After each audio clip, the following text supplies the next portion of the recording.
पराजो मूलाधार में हृदय में पश्यन्ति। कंठ में वही है मध्यमा, मुख बाहरी अंत। नमस्कार मित्रों, क्या आप जानते हो कि यह वाणी कितने प्रकार की होती हैं? कोई व्यक्ति दुखी होकर के कुछ बोल देता है तो वह वाणी लग जाती है, जैसे श्राप कहते हैं। कोई व्यक्ति सुखी होकर के कुछ बोल देता है तो वह लग जाता है, जिसे आशीर्वाद कहते हैं। अक्सर प्राचीन विद्याओं में जिसे वाक सिद्धि कहते हैं, संत महापुरुषों के पास ये विद्या हुआ करता था। लेकिन अभी के व्यक्तित्व में, अभी के व्यक्ति में ये सब नहीं है। लेकिन कुछ व्यक्ति दुखी होकर बोल देता है तो उसकी वाणी लग जाती है। कभी कभी ऐसा होता है जीवन में। आखिर ऐसा क्यों? यह क्या है? और यह जो वाणी है यह कितने प्रकार की होती है? और वह जो लग जाता है वह कौन सी वाणी है? इस विषय पे आज हम चर्चा करेंगे।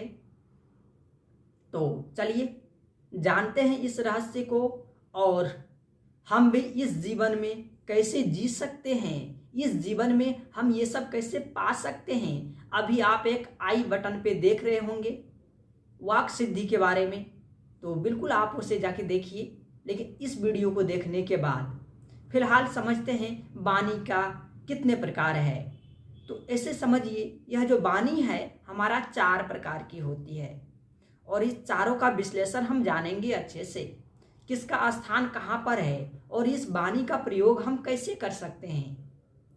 तो सबसे पहले एक छोटी सी उदाहरण से चलते हैं हम, कि देखो आप कुछ भी करो पढ़ाई लिखाई करके, डॉक्टर बनो, इंजीनियर बनो, कलेक्टर बनो या बैंक में नौकरी लो, को खो ABCD ये बेसिक है, यह पढ़ना ही पड़ेगा। उसके बाद ही आप आगे जो बन जाओ, ठीक है। कुछ ऐसा ही अध्यात्म की पहली है मन की एकाग्रता, हृदय में पवित्रता। ये 2 चीज अनिवार्य है। और अभ्यास से ही मन एकाग्र होता है, हृदय पवित्र होता है। तो ये 2 चीज अनिवार्य है। उसके बाद ही आप आगे जो चाहो, रिद्धि सिद्धि शक्ति या फिर ईश्वर प्राप्ति जो करना है उसके बाद है। पहले मन में एकाग्रता, हृदय में पवित्रता, आचरण में शुद्धता, यह अनिवार्य है, ठीक है। हर प्रकार से आपको सत्य बोलना है, सत्य देखना है, सत्य जानना है। हर प्रकार से धर्म में आपको प्रतिष्ठित हो जानी है। तो अब चलते हैं इस वाणी के स्वरूप पर। यह जो वाणी है 4 प्रकार की है।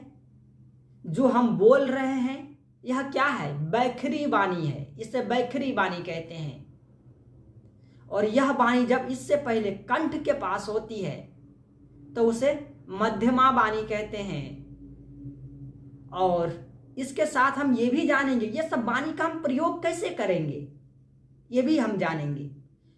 और मध्यमा वाणी जो है जिसका स्थान हृदय है हमारा, और परा जो वाणी है, वह जो वाणी है वह मूलाधार है। वह सबसे निचली वाणी है और वह सबसे शक्तिशाली वाणी है। यह वाणियों का वह स्थिति है जो विचारों से भी पहले है। जैसे कि मैं बोलूं एक समुद्र शब्द बोलने से पहले आपके नजरों में, आपके दिमाग में अभी समुद्र नहीं था, लेकिन आपके अंदर समुद्र था विचार में, लेकिन दिमाग में नहीं आया था। जैसे ही समुद्र बोला, आपके जो भी व्यक्ति जैसे जैसे समुद्र देखे होंगे तो उसके नजरों में आ गया होगा। जैसे एक बंदर, अभी वीडियोस देखते समय बंदर का ख्याल नहीं आया होगा, लेकिन बंदर बोल दिया ना तो बंदर का चित्र आ गया आपके दिमाग में। तो इससे जो विचारों से भी पहले का वाणी है उसे परावाणी कहते हैं। हालांकि एक और वाणी होती है जिसे कि लोग आकाशवाणी, नभवाणी या ब्रह्मवाणी कहते हैं। वह शरीर से परे की वाणी है। मैं फिलहाल शरीर के बारे में बात करता हूं। तो ये जो 4 वाणियां हैं इसका प्रयोग हम कैसे करेंगे? हम लोग तो केवल बोल देते हैं कुछ, है ना। तो इस शरीर में जो खेल है ना मेरे बंधु, केवल और केवल चेतना का खेल है यहाँ पे। दूसरा कुछ नहीं। पहले से आप धर्म में प्रतिष्ठित हो, जो मैंने पहले ही बता दिया, हर प्रकार से सत्य में प्रतिष्ठित होना है। दूसरी बात, मन में एकाग्रता, हृदय में पवित्रता, किसी के प्रति कुछ गलत नहीं सोचना, कुछ गलत नहीं बोलना, और एकाग्रता, ये दो चीज है तो आप ये 2-3 वाणी का और भी प्रयोग कर सकते हैं।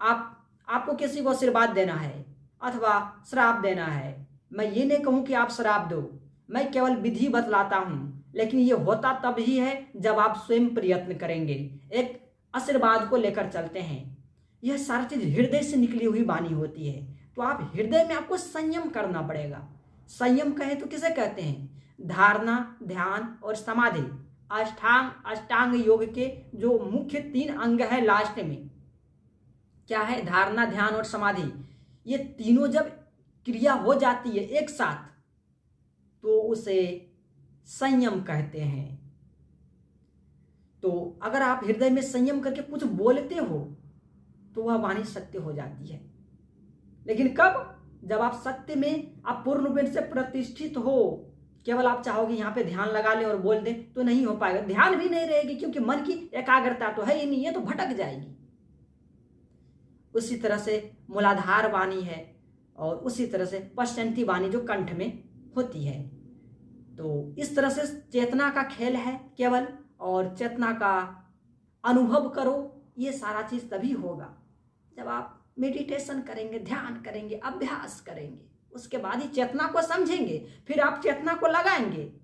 और इससे पहले मन की एकाग्रता, हृदय में पवित्रता, यह बार बार इसलिए कह रहा हूं क्योंकि यह अनिवार्य है।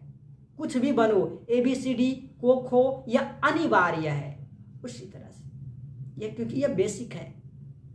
तो सत्य ज्ञान से जुड़ने के लिए हमारे चैनल को सब्सक्राइब करो, शेयर करो, लाइक करो, और जो भी बातें हो, और मैं चाहता हूं कि लाइव आने के लिए, लेकिन क्या करूं, YouTube का एक नियम है कि कम से कम 50 से 60 सब्सक्राइबर्स होने चाहिए तो ही आप लाइव आ पाएंगे।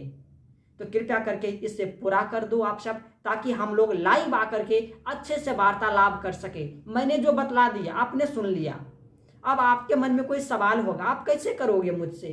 कमेंट करेंगे तो बेशक मैं रिप्लाई देता हूं, लेकिन जितने अच्छे लाइव में बात हो पाएगी उतने अच्छे कमेंट पे नहीं हो पाएगी। तो कृपया करके पूरा करो सब्सक्राइबर्स को। और फिलहाल के लिए धन्यवाद। जय श्री कृष्ण।